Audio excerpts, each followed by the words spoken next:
नमस्कार मंडळी. मूकं करोति वाचालं पंगु लंघयते गिरी. मूक व्यक्ती बोलायला लागते.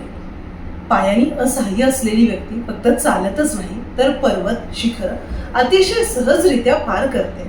हे कशामुळे तर परमानंद माधव म्हणजेच माधवाची कृपा असल्याशिवाय हे सहज शक्य नाही. समाजात अशा बऱ्याच व्यक्ती असतात, विचार करतात की कोणीतरी कृष्णाच्या रूपात येईल आणि माझं आयुष्य सावरेल.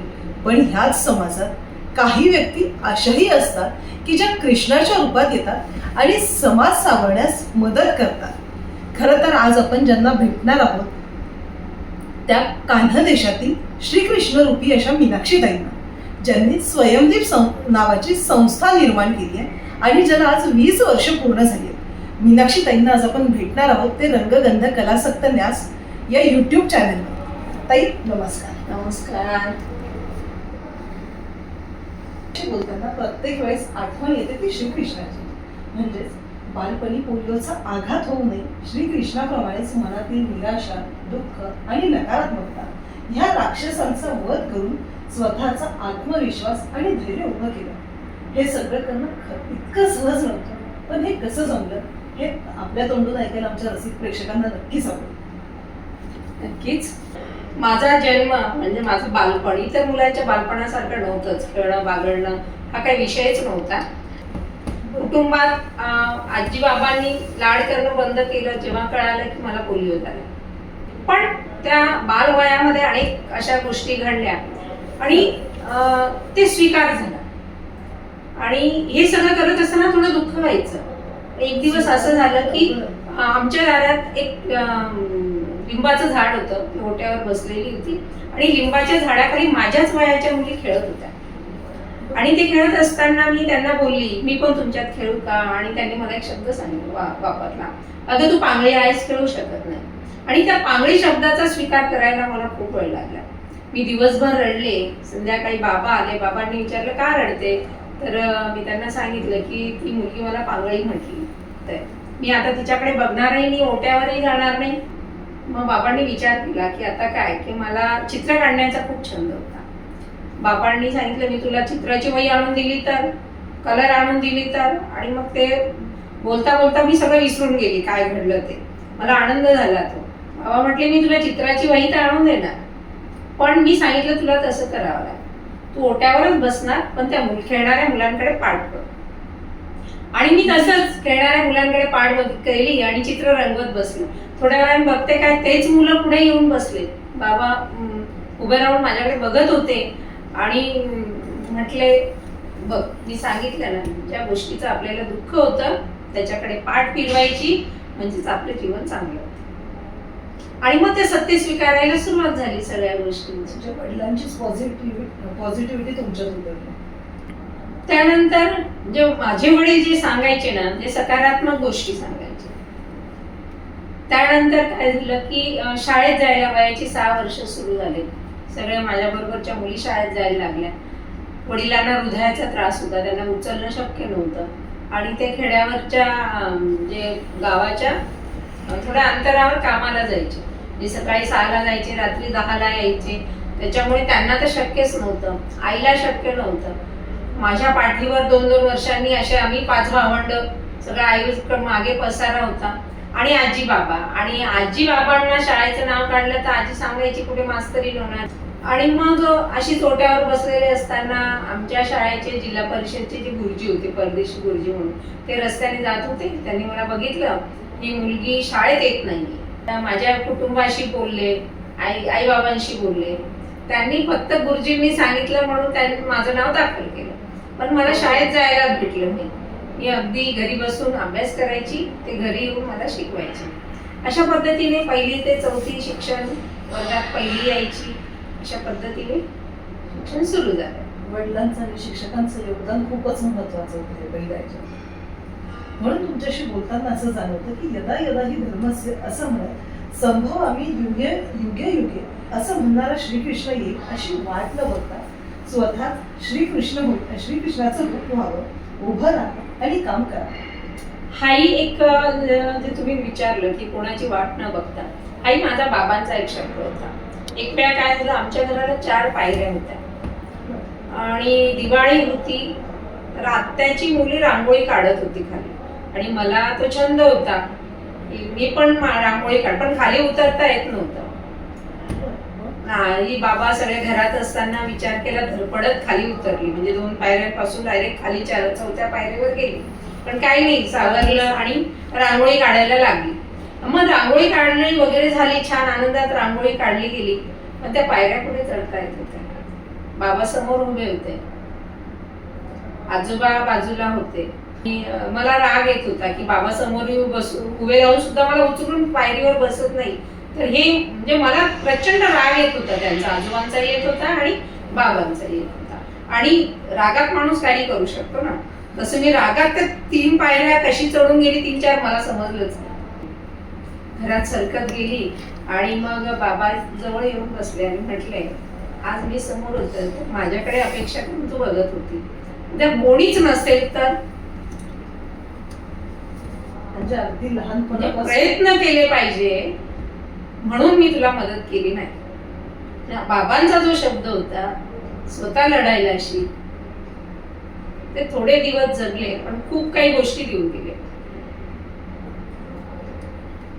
जेही आयुष्य जगले त्या याच्यात पॉझिटिव्हिटी तुमच्या याच्यात अगदी ठासून धरली होती. म्हणूनच असं वाटतं की 12व्या वर्षी जेव्हा तुम्ही पितृचक्र हरवलं आणि त्या आघाताला जेव्हा तोंड दिलंस, फक्त स्वतःलाच नाही तर कुटुंबालाही सावरलं, आणि सावरता सावरता इतर समविचारी व्यक्तींना सोबत घेऊन कामाची सुरुवात केली. तर हा जो तुमचा किस्सा आहे, आमच्या रसिक प्रेक्षकांना तुमच्या तोंडूनच ऐकायला मुख्य होतं. खरं सांगायचं म्हणजे 12व्या वर्षी वडील गेले आणि तेव्हा मला खऱ्या अर्थाने अपंगत्व जाणवू लागलं. एका बाजूला अपंगत्व जाणवत होतं आणि दुसऱ्या बाजूला वाटत होतं की अपंगत्व नाहीये, मला काहीतरी करायचं. ज्या दिवशी वडील गेले, म्हणजे आमची घरची परिस्थिती फार हलालीची होती. ज्या दिवशी वडील गेले त्या दिवशी आमच्या घरात राशनही नव्हतं. पण अतिशय म्हणजे आईच्या समोर प्रश्न होता, 5 मुलं त्यातली दिव्यांग मुलगी, आणि हिला कसं सावरायचं आता, म्हणजे घर कुटुंब कसं सावरायचं. म्हणून आईने अंथरूण धरलं, कारण आईला बाहेरचं जगच माहिती नव्हतं. चूल आणि मूल याशिवाय तिला काहीच माहिती नव्हतं, काय करणार. आणि मग थोडे दिवस सहानुभूतीने, नातेवाईकाने, आणि खऱ्या अर्थाने तेव्हा समजलं की गरिबीला नाती नसतं. 5 भावंड आम्ही आणि आई, 6 जणांचं कुटुंब. आम्ही कुणी जवळ गेलं तर आमच्यावर जबाबदारी येईल म्हणून नाते दुरावले.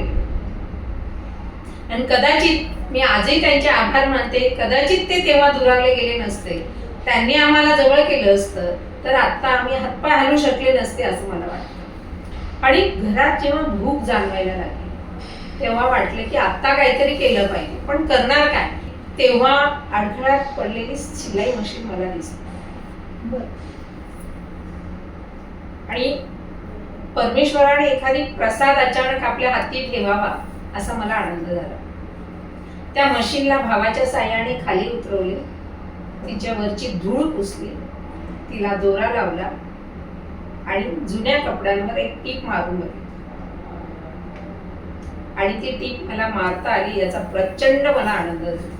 आणि मग झपाटल्यासारखी त्या दिवशी दिवसभर जुन्या कपड्यांवर टिपा मारायच्या, जुन्या कपड्यांवर टिपा मारायच्या, असं करत नवीन शोध लावला. आणि काहीतरी करायचं, म्हणजे कोणी जे आलं ते. मग शेजारच्या काकूंनी गाऊन आणला, टीप मारून दे, मला 50 पैसे दिले. पहिली कमाई माझी 50 पैसे, पण प्रचंड आनंद होता की मी काहीतरी करू शकते. की ज्या दिवशी मला असं वाटत होतं की मला माझ्या नशिबी असं का, मला बाहेर पडता येत नाही. आणि असं जेव्हा मी म्हणत होती तेव्हा आमच्या समोर एक दिल्लीच्या स्वाती मेहता, त्यांचे मिस्टर याच्यामध्ये ते स्टेट बँकेमध्ये ते राहायला आल्या आणि त्या बघायच्या रोज, एकट्याच राहायच्या घरी. ही अपंग मुलगी मशीन चालवते, हँडलची मशीन होती माझ्याकडे. तर त्या बघायच्या, त्या आल्या माझ्याजवळ. आणि कसं असतं ना, परमेश्वर कोणाच्या रूपात कधी येतो हे सांगता येत नाही. त्या आल्या आणि सांगितलं की मीनाक्षी, माझं फॅशन डिझाईन झालेलं आहे आणि मी तुला शिकवलं तर चालेल का. आणि या शब्दाने की मला म्हणजे काय बोलावं, म्हणजे माझ्या डोळ्यात अश्रूच आले. आणि त्यांनी मला नुसतं शिकवलंच नाही, कारण आमच्याकडे तेव्हा कापड घ्यायलाही पैसे नव्हते. तर त्यांनी मला कापड पुरवला, दोरा पुरवला, करून घेतलं चुका काढल्या आणि एक चांगलं बनवलं. म्हणजे प्रत्येक गोष्टी अचूक झाली पाहिजे असं त्यांनी मला शिकवलं. आणि मला आधीपासून द्यास होता, कोणी जर आपल्याला वेळ दिला तर त्यांचा वेळ सत्कारणी लागला पाहिजे, म्हणून त्यांनी आज शिकवलं, दिवसभर तेच करायचं. आणि अशा पद्धतीने त्यांनी मला वर्षभर फॅशन डिझाईन, शिवण सगळं शिकवलं आणि मी नवे कपडे शिवायला लागले. म्हणजे देव एक डोळा वापरून तर देवाने दोन दिले असं झालं. 2 दिले, कदाचित 4ही असतील ते.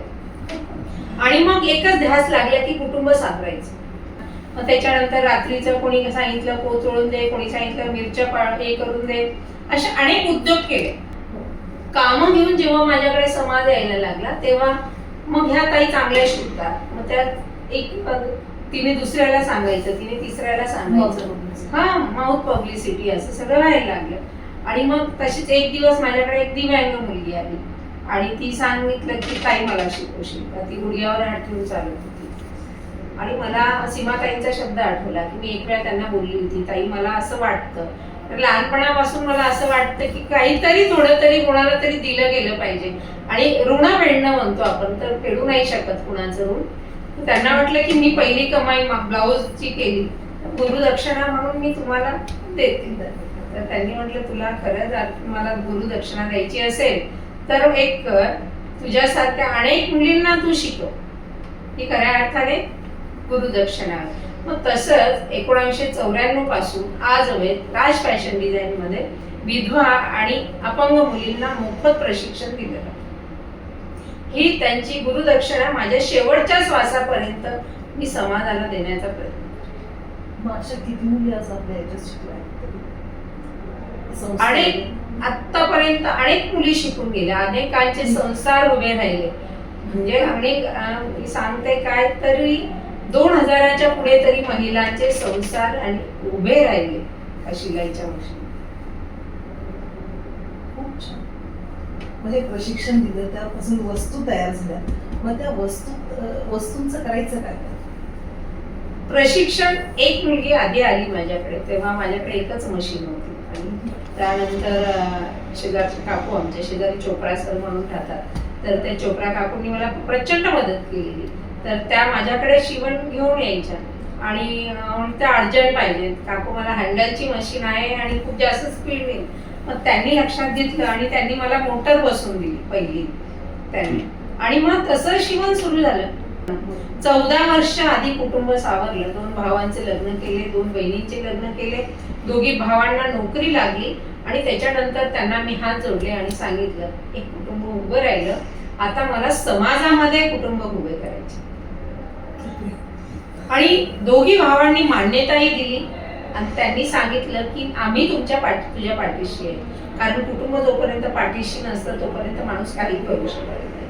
ही गोष्ट 96ची गोष्ट आहे.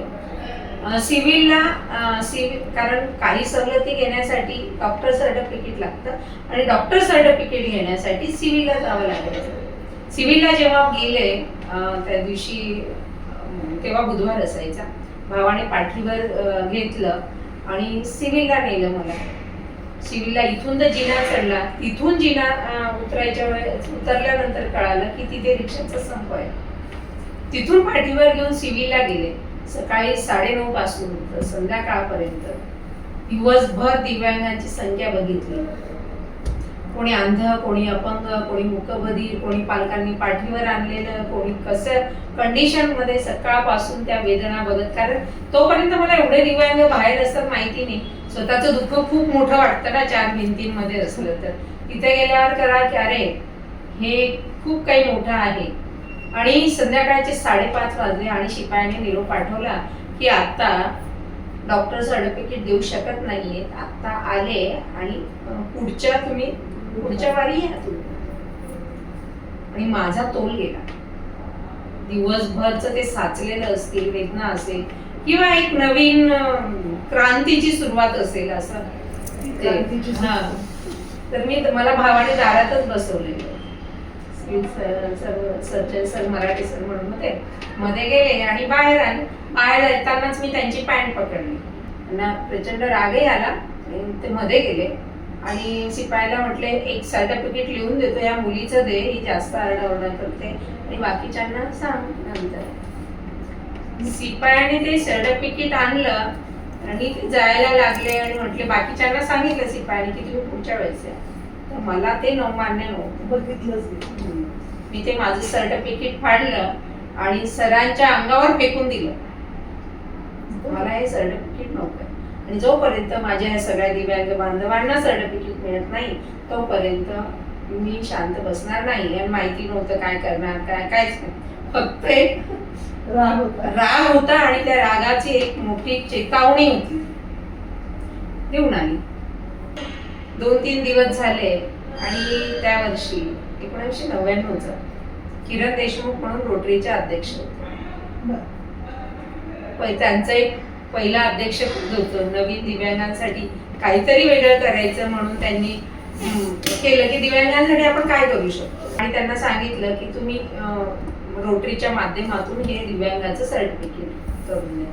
65% दिव्यांगांचं तेव्हा सर्टिफिकेट होतं. 95% दिव्यांगांना एका दिवसामध्ये 1800 लोकांना सर्टिफिकेट दिलं आणि महाराष्ट्रातला एक वेगळं शिबिर झालं. हा लढा खूप मोठा होता आणि हा स्व अनुभवाचा लढा आहे. स्वयंदीपचा लढा हा पुस्तकाचा नाही, हा स्व अनुभवाचा आहे. नेहमीप्रमाणेच परिस्थितीने खूप परीक्षा घेतल्या पण नापास होऊ दिलं नाही. म्हणून मी तुम्हाला सुरुवातीला म्हटली की या आध्यात्मिक शक्तीवर माझा प्रचंड विश्वास आहे. म्हणजे आपण रोटरी सोबत शिबिरं घेतले, त्याच्यात सगळ्या लाभार्थींना क्लचेस दिलेत, कॅलिपर्स दिलेत, सायकल्स दिल्या. पण तुमच्या बोलण्यातून प्रत्येक वेळेस जे जाणवतं की तात्पुरती मलमपट्टी, मग ते नकोय. जर ती तात्पुरती मलमपट्टी नकोय तर महिलांसाठी एक निवासी संस्था असावी, महिलांसाठी एक हक्काचं स्थान असावं, असं केव्हा वाटलं? खरं काम करायचं असेल, उदरनिर्वाह झाला पाहिजे. कारण हे सगळं करत असताना मला स्वतःचा अनुभव होता. समाजामध्ये जोपर्यंत व्यक्ती काही करत नाही तोपर्यंत कुटुंबात त्याला महत्व नसतं, समाजामध्ये नसतं. आणि काम करत असताना ह्या 4 गोष्टींना हाताळताना मला लक्षात आलं की आपला लढा खूप जोरात सुरू झाला पाहिजे. स्वतःशी, कुटुंबाशी, समाजाशी आणि सगळ्यात मोठा प्रशासनाशी. ह्या सगळ्या गोष्टींमध्ये दिव्यांग कसा स्वाभिमानाने उभं राहील याचा प्रयत्न केला पाहिजे. मग मी सुरुवात केली की ही एक दिवसाची पुरणपोळी नको, कायमची भाकरी भेटली पाहिजे. मग कायमची भाकरी मिळण्यासाठी काय करावं लागेल? मग कायमची भाकरी करण्यासाठी काम द्यावं लागेल. काम देणं इतकं सोपं नव्हतं. प्रशिक्षण तर दिलं गेलं होतं पण काम देणं रोज कुठून आणायचं काम. म्हणून मला असं वाटतं समाजाने डोकावून बघितलं पाहिजे स्वतःकडे. जर आपल्याला फक्त दृष्टी आहे आणि जगण्याचा दृष्टिकोन नसेल तर त्या दृष्टीचाही काही उपयोग नाही. आमच्या अवयवांकडे बघण्यापेक्षा स्वतःच्या अंतःकरणामध्ये, कारण आज समाजामध्ये वावरत असताना दिव्यांगांचे हे अवयव दिसतात पण खरे दिव्यांग समाजामध्ये मोकाट फिरतायत. मानसिक दिव्यांग. ह्या अवयवांवर लोकांनी विश्वास कसा ठेवायचा सगळ्यात महत्वाचं. मग आधी करून करायचं आणि मग म्हणजे आधी केले नंतर सांगितलं. आपणच करायचं. आपल्याकडे 4 मुली आल्या, 4 मुलींना काम देण्यासाठी त्यांना काय करायचं म्हणून कॉस्ट्युमचा व्यवसाय सुरू केला. जसं तुम्हाला माहितीच आहे की तिथे कॉस्ट्युमच्या म्हणजे आलं ते शिवायचं. म्हणजे हे असं चॅलेंजिंग काम सुरू केलं आणि मग 1 मे 2 मे अशा अनेक आपल्या दिव्यांग भगिनी काम करायला लागल्या. ते काम करत असताना एक मोठा प्रश्न यायचा त्यांच्या येण्या जाण्याचा. गावातल्या मुली येत होत्या पण ग्रामीण भागातल्या मुलींचे. आणि 2 गटात आपण काम करतोय, एक विधवा आणि कारण माझ्याकडे एक आमची सखूबाई यायची. ती पूर्ण आमच्या विवेकानंद कॉलनीमध्ये धुणं भांडे करायची. टीव्हीच्या पाठीमागे राहायच्या त्या. आणि धुणं भांडे करत असताना छोटे छोटे 2 मुलं घेऊन ती माझ्याकडे यायची शिवणकाम शिकण्यासाठी. ती वयाच्या 32-34व्या वर्षीच विधवा झाली होती. आणि मी बघायची काय तू काहीतरी शिक आणि खूप छान ब्लाऊज शिकायला लागली.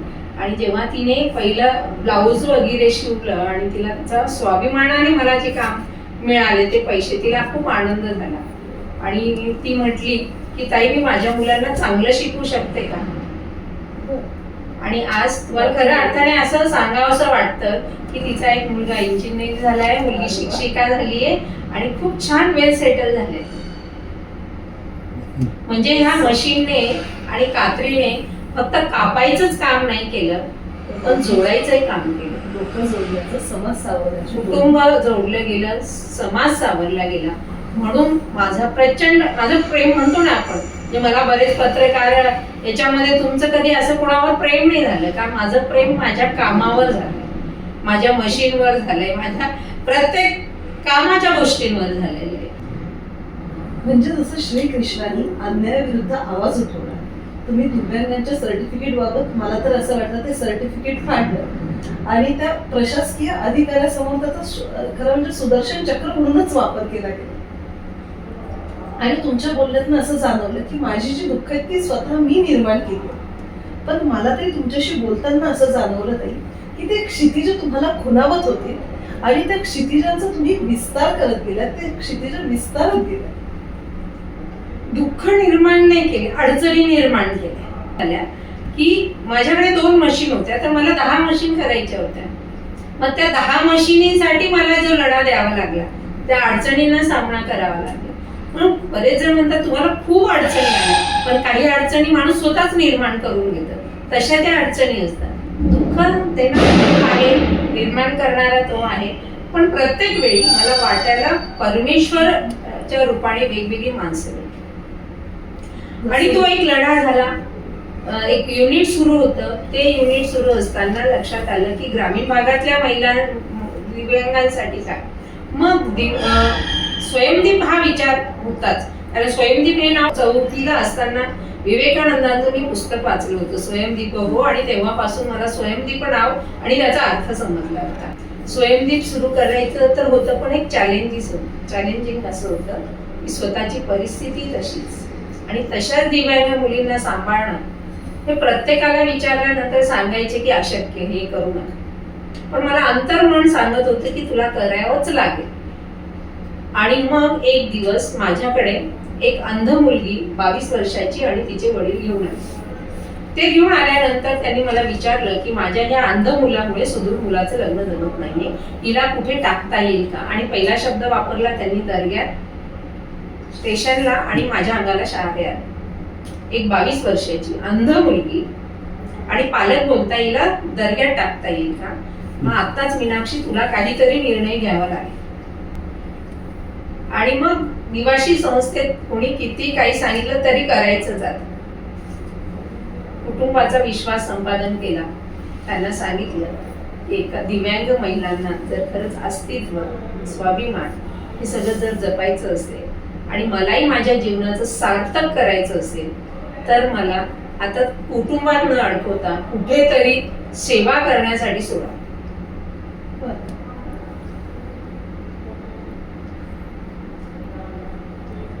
आशा नावाची मुलगी होती. 6 महिने तिला घरी ठेवलं, तिला संगीत क्लास लावले, तिला संगीत शिकवलं आणि पुण्याच्या नामांकित शाळेमध्ये चांगली गायन शिक्षिका म्हणून ती लागली. आणि 1 जून उगवला आणि स्वयंदीपची सुरुवात. भाड्याने घर घेतलं, सगळे साक्षी आहात. भाड्याने घर घेतलं, काहीच नव्हतं, 4 भिंती होत्या, पण प्रत्येक रूपामध्ये वेगवेगळे देवी देव येत गेले आणि स्वयंदीपचं घर भरून गेलं. खऱ्या अर्थाने एक ईश्वरी शक्तीचा काय परिणाम असतो, मी तुम्हाला मागे बोलली की माझा चमत्कारांवर प्रचंड विश्वास आहे आणि ते स्वयंदीप सुरू झालं.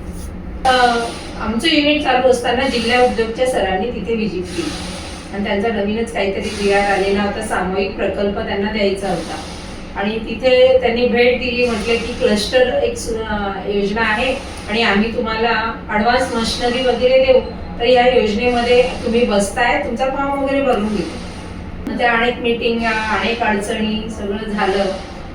DPR मंजूर झाला.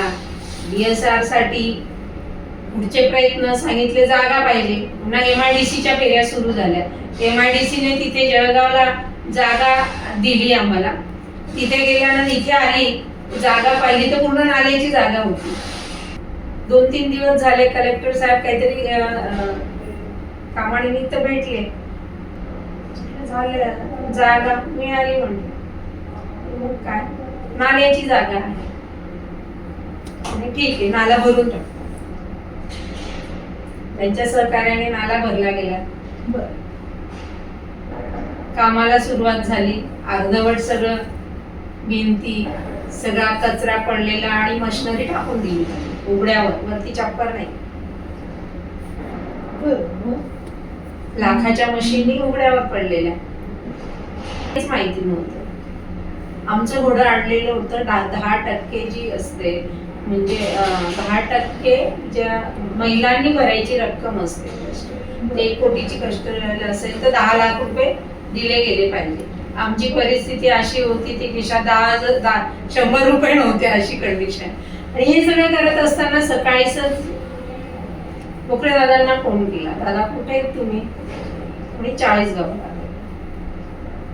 येतो ताई भेटायला. म्हणे म्हटलं मला इथं नका भेटू, प्रकल्पाला भेटा. दादा आले, राजूभाऊ होते. दादा म्हणे समस्या काय आहे? 10% तर सगळं काम आणलेलं आहे. मी 2-3 दिवशी दादांचं डोळ्याचं ऑपरेशन होतं. डोळ्याचं ऑपरेशनचं असताना त्यांनी ते सगळ्या क्रिया केल्या. योगायोग झाला. 2-4 दिवसामध्ये त्यांनी सगळी ती व्यवस्था केली आणि ते 10 लाख भरले आणि ते DPR सगळं मंजूर झालं. आणि मग खूपच झपाट्याने कोणीतरी वेगळी शक्ती काय देऊन गेली, वेगळी शक्ती काय देऊन दिली, असं हे सुरू झालं. खूप मोठा प्रवास आहे हा. जसं पजेशन लेटर आमचं 3 मार्चला आलं, 16 मार्चला लॉकडाऊन पण लागलं. म्हणजे परीक्षा संपलेल्याच नाहीये. संकटांची मालिका चालूच होती आणि त्या संकटांमधून ना खूप काही शिकायला मिळालं. म्हणजे मला आताही असं वाटतं की श्रीकृष्णाने जी द्वारका नगरी उभं करण्याचा विचार केला आणि पूर्ण केली, पूर्ण झाली नाही स्वप्न. वाटेवर आहोत, पण आपण द्वारका नगरीच्या वाटेवरती आहोत. आणि ती द्वारका नगरीची वाट म्हणजेच ही अपंग बहुउद्देशीय संस्था स्वयंभीत गारमेंट फॅक्टरी. मग आता ह्या गारमेंट फॅक्टरीचं स्वप्न जरी पूर्ण झालेलं असेल तर मग पुढे अजून काय? कुठलीही गोष्ट उभं राहणं इतकं अशक्य नसतं. तुमच्याकडे बघून तरी हे नक्कीच खरं वाटतं. ते कुणाला आज तुम्हाला हॉस्पिटल बांधणं अशक्य नाही, बांधून टाकलं, पण ते रोज सातत्याने ते चालू ठेवणं ही खूप कसरत असते. ह्या गारमेंट फॅक्टरीच्या बाबतीत काही युनिक प्रोडक्ट असावा असं काही एखादं स्वप्न?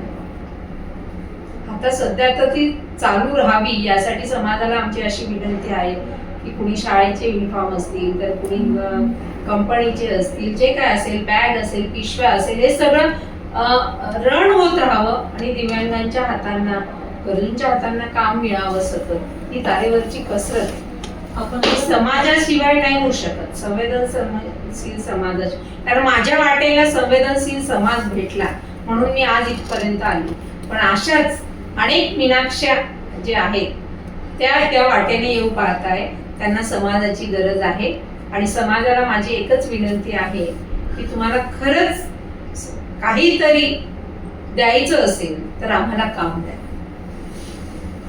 मग आता आपण कुठल्या कंपनीसोबत काम करत आहोत आज बघितलं? आज आपण मोफतलालशी जोडलेलो आहोत, रेमंडशी जोडलेले आहोत, सतकोनशी जोडलेले आहोत आणि खूप चांगल्या पद्धतीने त्यांचं काम चालू आहे. पण त्यांच्या काही ठराविक ऑर्डर्स असतात, त्या ऑर्डर त्यांना तेवढेच लागतात, ते आपल्याला पुरून द्यायचे आणि आपले हात वाढवायचे आहेत. त्यासाठी आपल्याला सतत काम मिळणं गरजेचं आहे. आता शेवटचं की समाजाप्रती आपल्या अपेक्षा काय? सहानुभूती देण्यापेक्षा त्यांना काम कसं मिळेल. आणि मग कुणाची शाळा असेल तर कुणी युनिफॉर्म आम्हाला देऊ शकतात. आता तुम्ही श्रीकृष्ण आम्हाला पदवी दिली, खरं तर बाप्पा जरा मोठेच असतात, त्यांची आम्ही नाही हे करू शकत, पण तुमचं मोठे मन आम्हाला श्रीकृष्ण म्हणून तुम्ही संबोधलं, पण तुम्ही श्रीकृष्ण व्हा, गवळी व्हा किंवा त्यांचे सगळे सखे व्हा. कारण काय आहे की हा जो पर्वत आहे हा आपल्याला उचलायचा आहे. समाजामध्ये आपल्याला खरोखर एखाद्याचं दुःख दूर करायचं असेल तर ते दुःखाचं मूळ काय आहे याचा जर गाभा आपण प्रत्येकाने समजून घेतला तर खऱ्या अर्थाने ही समाजातली ही वेदना दूर होईल, मला असं वाटतं. आणि हा गाभा हाच आहे की आम्हाला काम द्या. कारण काम आम्ही जे प्रतीचं काम करतो तर आम्ही माझ्या दिव्यांग महिलांना मुलींना नेहमी सांगत असते की दिव्यांग काम करतात म्हणून घ्या असं नाही करायचं, की आपलं काम इतकं उत्तम झालं पाहिजे तर काम ही आपली ओळख झाली पाहिजे. आणि ही ओळख खऱ्या अर्थाने तेव्हाच होईल जेव्हा आपलं काम समाजाप्रती योग्य होईल, अचूक होईल आणि चांगल्या दर्जाचं होईल.